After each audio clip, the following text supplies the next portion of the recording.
This house is 145 years old and is located just a few minutes away from downtown Austin. This is Clarksville, a historic Black freedom community.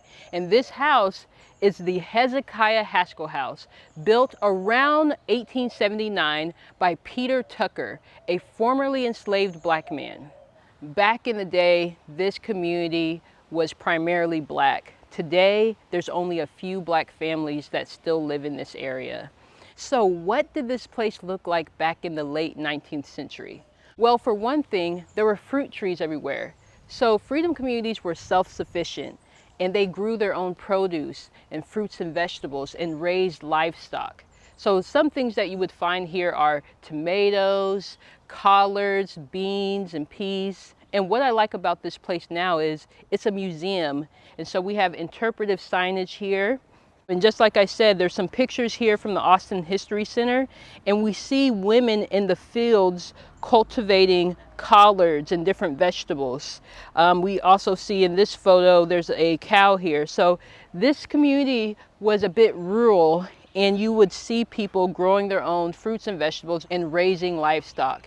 One thing I really love about the Haskell House that is now a museum is the fact that the community today is paying homage to the community that was here back in the 19th century and early 20th century.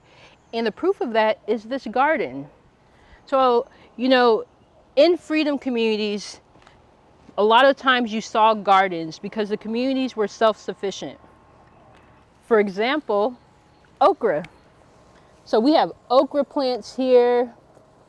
We have some onions in the ground. You can see some of the onions protruding out of the ground. So this is so cool. And this is the perfect season right now. And oh goodness, look what I see. Here's a little okra growing. So this is the okra plant here. And this is the perfect season for it. So pretty soon there's gonna be a bunch of okra popping out.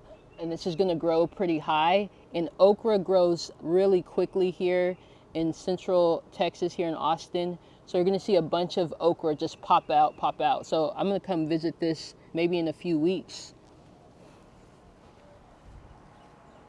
There's also some sweet potato here. Sweet potatoes do really well here.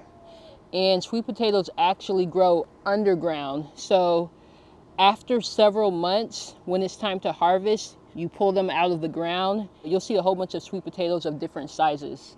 This is a beautiful place, and I feel like the community is doing a great job of taking care of this home here. So this is beautiful.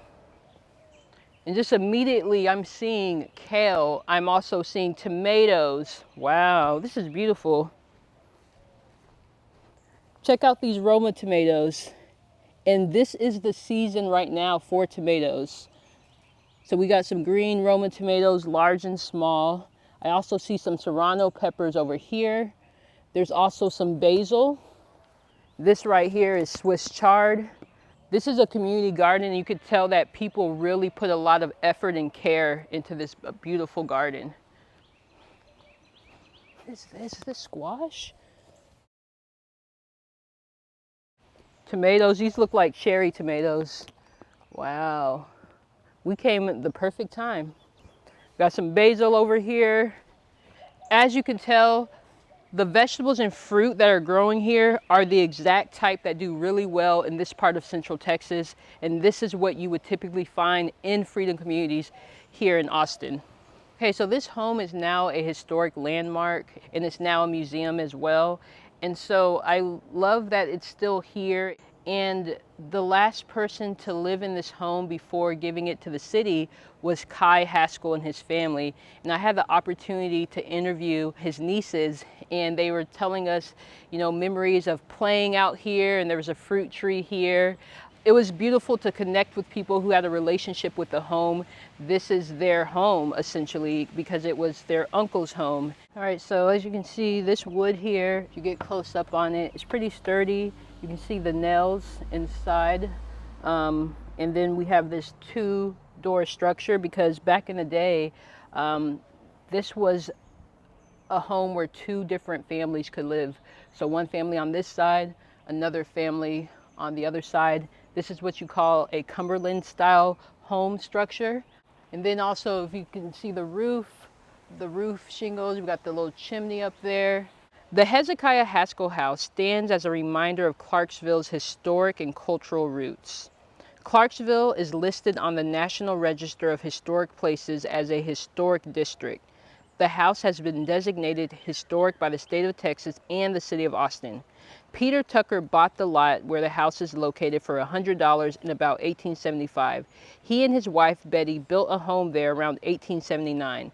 Sometime between 1879 and 1887, they sold it to Mary and Edwin Smith, who raised their family there.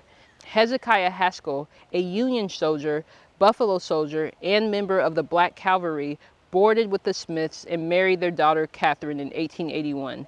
Later, the Smiths deeded the north half of their homestead to Catherine and moved the new home on the other half of the lot located across the street from the newly constructed Sweet Home Missionary Baptist Church. Prior to its completion, church members held services in the Haskell House. Kai and Catherine raised their family in the house, and as their family grew, they added on 2 additions at the back, neither of which remain. Their son, Hezekiah Jr., died in the house in 1976. In an interview before his death, Hezekiah said that his father had lived in Baltimore, Maryland, before the Civil War and had come to Texas as a member of the Union Army. He also noted that his mother, Catherine, had been a slave and that her brother, Aaron, had left Texas to become a preacher in Louisiana.